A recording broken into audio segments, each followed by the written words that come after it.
Hello everyone, I'm Xeris, the spokesperson from KD.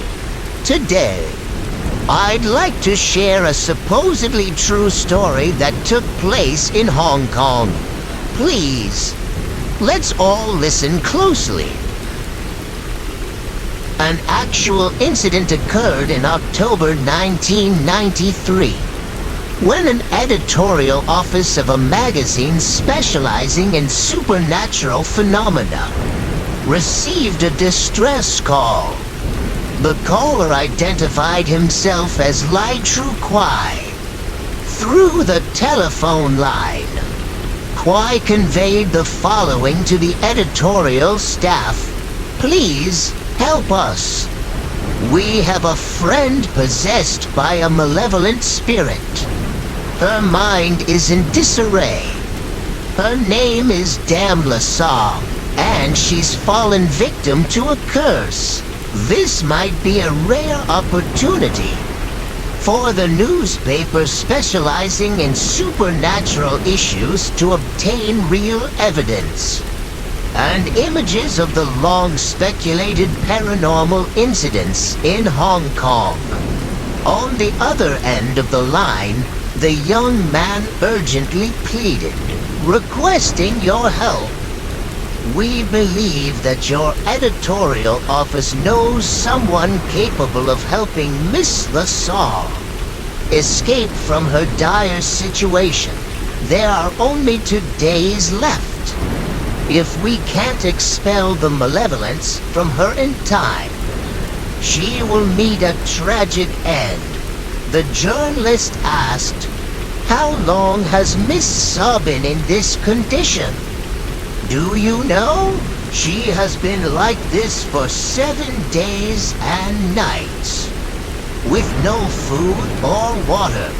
"Can you describe Mrs.'s behavior during this time?" "Even though she hasn't eaten, she possesses an unusual strength. She thrashes and screams, wanting to destroy everything. It takes 6 or 7 strong individuals to keep her restrained on the bed." Subsequently, the journalist presented all the information to the people at the editorial office. The chief editor suggested that the journalist and the senior secretary drive immediately to the location where the girl was haunted. As they stepped out of the car, they heard screams and crashes emanating from the dilapidated house, with an extensive garden full of trees.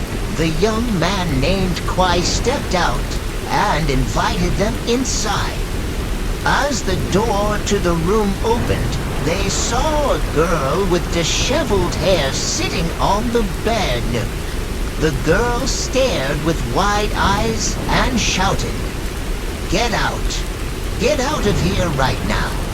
Her eyes glowed with an intense red as she struggled, her hands and feet tightly bound to the bed.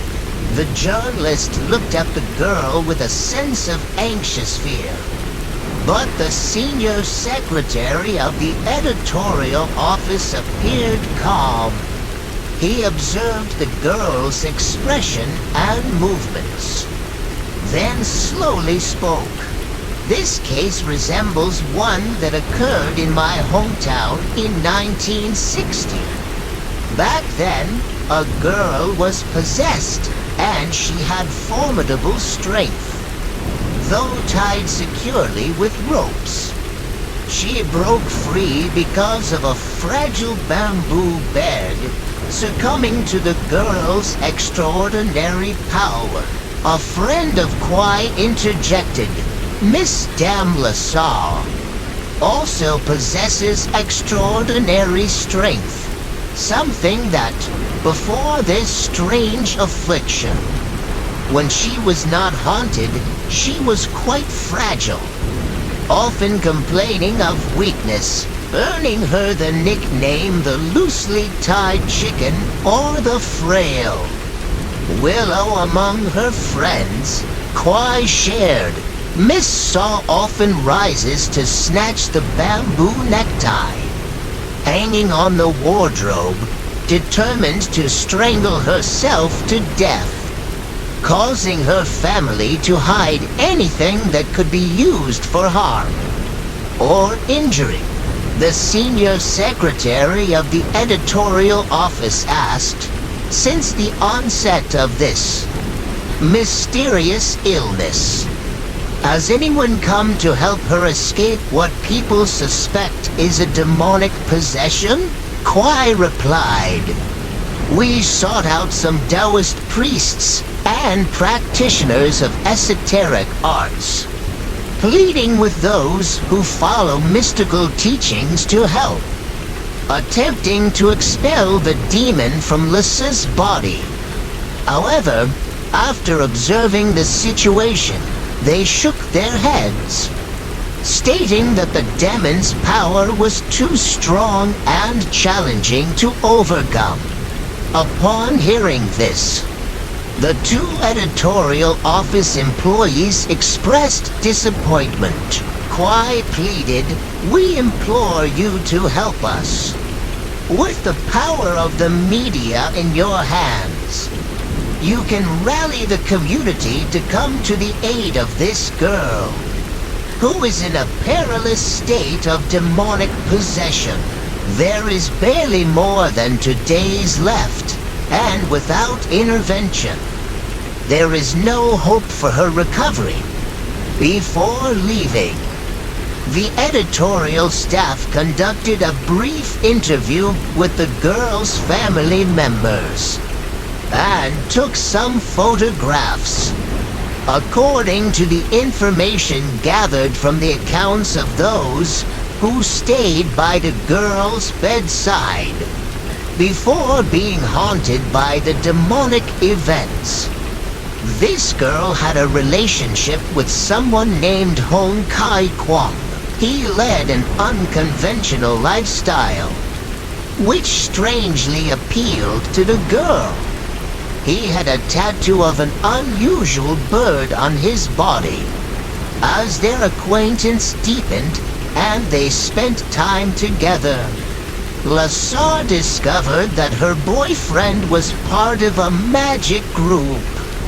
Day by day, the girl became enticed to join the cult, and eventually, curiosity drove LaSalle deeper into the dark path of demons. A decision she unknowingly made when she followed Kwong to a secret location for an initiation ritual before falling into a trance.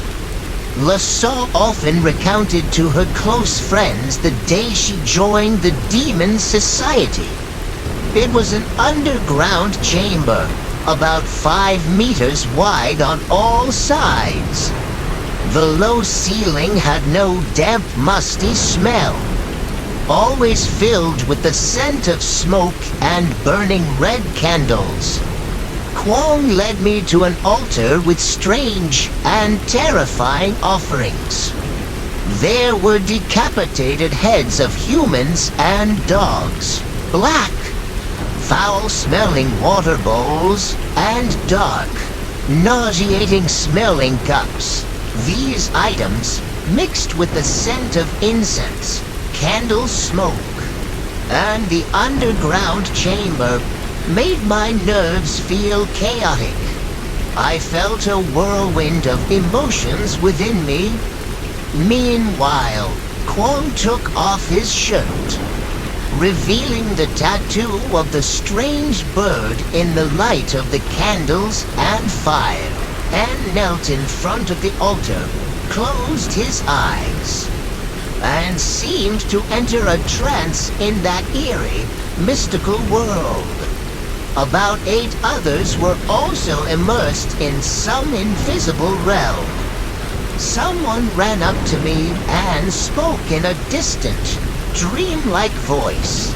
Welcome to the Supernatural Society. Another person came and held my hand. Allow me to introduce you to the spirit world. After that, I was encouraged to drink some unknown liquid, and I lost consciousness from their dart when I woke up. I felt completely revitalized, and many people stood around, smiling at me as I opened my eyes.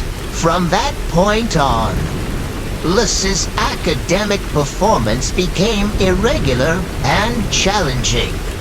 She lost interest in studying and was only eager to engage with the supernatural society of demons. Her boyfriend with the tattoo, Kwong, often came to her door in the middle of the night to go out for a stroll or wander under the moonlight. Sometimes they visited haunted places, deserted graveyards on the outskirts, to walk round during the hours when supernatural beings were believed to be active. They hoped to encounter demons, to mingle, interact, and converse. Just a few months later, friends noticed a drastic change in Lys's demeanor. From her personality to her physical appearance, she was no longer playful, sweet, and gentle as before. Her face often looked tired, sometimes cunning, sometimes fierce. Her complexion turned pallid, and her body became much thinner, likely due to predominantly nocturnal living and minimal eating, according to friends. Dame Lys was lured by those in the demon society, leading her into delusions and the malevolent influence of dark magic practitioners, making her a victim of the demons. The day Lys had a mental breakdown was on October 8th. She arrived in the classroom, her face unnaturally pale, and scattered her belongings on the table. Her eyes wild, she pointed at her classmates and shouted, "You all must die! You all must die!" Then, she expressed the intention to jump from the third floor. Luckily, several friends who understood her intentions prevented her. When she got home, her state of delirium increased. Friends had to cooperate to tightly restrain the girl on her bed to prevent her from causing harm. Lys was an orphan living in a boarding school. She had no parents and was only cared for by a foster sister who lived far away. Gradually, every twilight, when the evening sun painted the hills with a reddish glow, Lys would run to the garden, draw a circle on the ground, sit in the middle, clasp her hands, and speak in strange, mystical languages. The elderly residents, witnessing this, were horrified, claiming that it was the language of demons. One day, sitting inside the drawn circle, Lys said, "I must use this circle to imprison the demons here." While speaking, Lys picked up crawling ants from the ground, placed them on her face, and laughed terrifyingly. Oddly, before being haunted by demons, she was afraid of insects. As the days passed, her agitation increased. Sometimes, Lys struggled to free one hand from the tightly tied ropes, or chains securing her to the bed frame. Friends had to resort to using iron chains with locks to keep her restrained. During violent outbursts, she would scream, "I am Satan's child. Did anyone know that I am a demon?" And this demon has existed for millions of years and still exists today, often. After each proclamation, LaSalle would cry and sob when the demonic possession began. She acquired an inexplicable strength that was absent before. She lifted heavy chairs effortlessly and wreaked havoc in the house like a mad person. 6 friends had to come together to hold her down while she still struggled. As of now, LaSalle has endured 7 days of demonic possession. Only 2 days remain before her predicted tragic fate. Family and friends are pleading with the 2 journalists to publish the news in the hope that someone can save her. The newspaper article stirred up public opinion in Hong Kong. Within a short period, all printed copies were sold out, prompting a second printing. At midnight, an older man called the editorial office. Fortunately, the editorial staff had someone on duty to answer the call. The man on the other end said, "Hello, I can help cure the girl, but I don't have transportation." The person replied, "Yes, we are ready to bring the car to pick you up anytime. Please provide your address." On the other end of the line, the man clearly stated the time and location where he would be waiting for the car, ensuring it matched his residence. One midnight, the editorial office assigned a journalist and the senior secretary to the Peugeot car to go directly to the appointed location. There, they met a strong-looking man with a gray headscarf, carrying a small suitcase. As the Peugeot slowed down and pulled over, he signaled with his hand and approached the car. "Are you from the editorial office?" "Yes, that's correct." "So, you're the master." The man seemed impatient. Yes, we need to hurry. Please take me to her house right away." The car sped off into the night. When it stopped at the girl's house, loud cries echoed from inside. The journalist jumped out of the car and knocked on the door.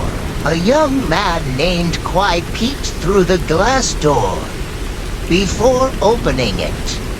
Seeing the 2 returning from the editorial office, he exclaimed in relief, "Oh my God, you've come just in time. We were so scared and didn't know what to do.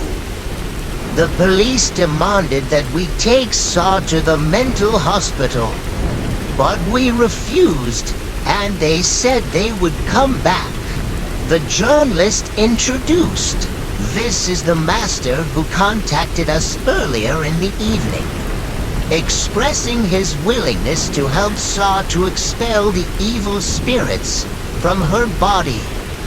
We hope for a positive outcome." The invited man entered the girl's room. As the door opened, Saul was screaming and thrashing, her eyes turning towards the man with the gray headscarf. "Get out now. Leave immediately. If you don't, I will kill you, drain your blood, and you'll die like a withered branch." The man, whom we'll call the Master, calmly approached Elsa's struggling bed. He removed the cloth from her head, opened his eyes wide. Staring directly into her bloodshot eyes, he raised his hand. pressed a seal and spoke firmly, "Evil spirit, you have no power here. Leave the innocent girl's body. If not, I will render you powerless in any realm."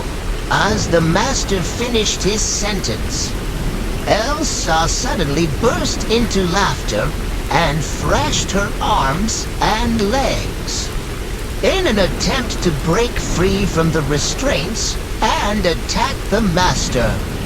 Despite this, the master remained calm, gently laughed, opened his suitcase, and took out an ancient copper bottle.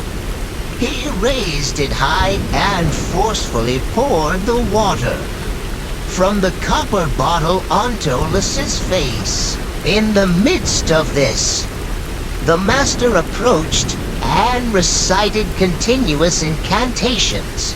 Suddenly, Elsa calmed down, and the agitation subsided. However, after a few minutes, she resumed her intense struggles, staring wide-eyed and screaming, "You must leave now. I will kill you. You will die." The master sprinkled more magic water, pressed seals, and recited incantations.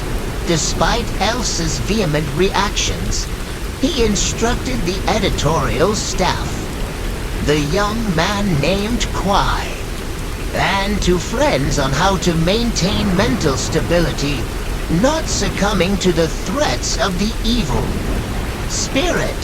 The master then took out for talismans, amulets of Salaman, and hung them near the room's entrance and exit.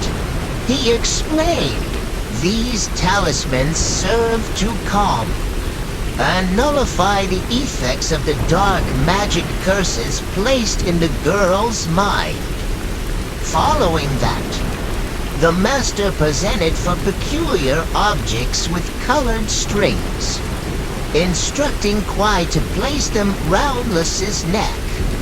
Kwai hesitated due to fear that Elsa might bite him, as she had done before. Understanding his concern, the master used a cloth to cover Lys's head. With the help of everyone, they placed the four items and the talismans around Lys's neck. Despite the challenges, everything progressed surprisingly well.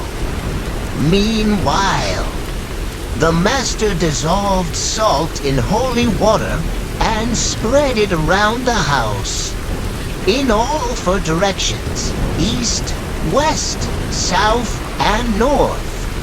In the middle of these directions, he placed clean salt clusters. This caused Lysa to naturally calm down, her struggles diminishing and her incomprehensible murmurs ceasing. Finally, she fell into a deep sleep.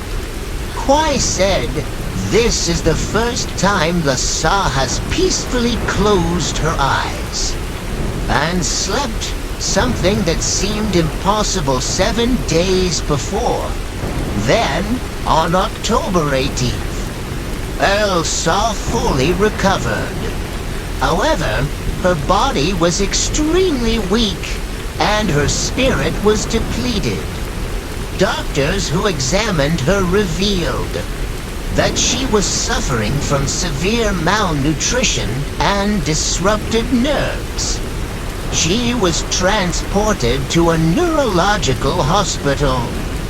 After a period of treatment, she became more alert, cheerful, and eventually returned home. She often said, "What happened to me a year or two ago feels like a dark dream, but strangely, I don't remember what happened before that. Perhaps I wasn't myself at that time. Double quotes, Ms. Saul later sent a poem of gratitude to the Supernatural newspaper. Additionally, She sought out the master who had saved her from the clutches of the demonic entity. This master was from Guangdong, living in Hong Kong for 6 years. And this was the first time he had revealed himself to rescue someone. The master advised Elsa and everyone else not to involve themselves in occult practices, not to engage with spirits and demons. According to him, witchcraft and black magic are often double-edged swords that can turn against those who are closely associated with or make use of them. Indeed, there are demons who wander, having fallen into hell, seeking a way out, struggling in the darkness for a long time. Therefore, they long to become human, but at the same time, they harbor anger, resentment, greed, and arrogance. They are always waiting for an opportunity to enter the bodies of the living. Witches, sorcerers, and those who follow the dark path often serve as guides, acting as a bridge for demons, namely Satan, to communicate and infiltrate the living. The frightening thing is that demons often possess the ability to unleash curses. Black magic or curses often involve terrifying incantations. Those who are possessed by demonic entities often utter horrifying curses and incantations. Thank you all so much for listening up to this moment.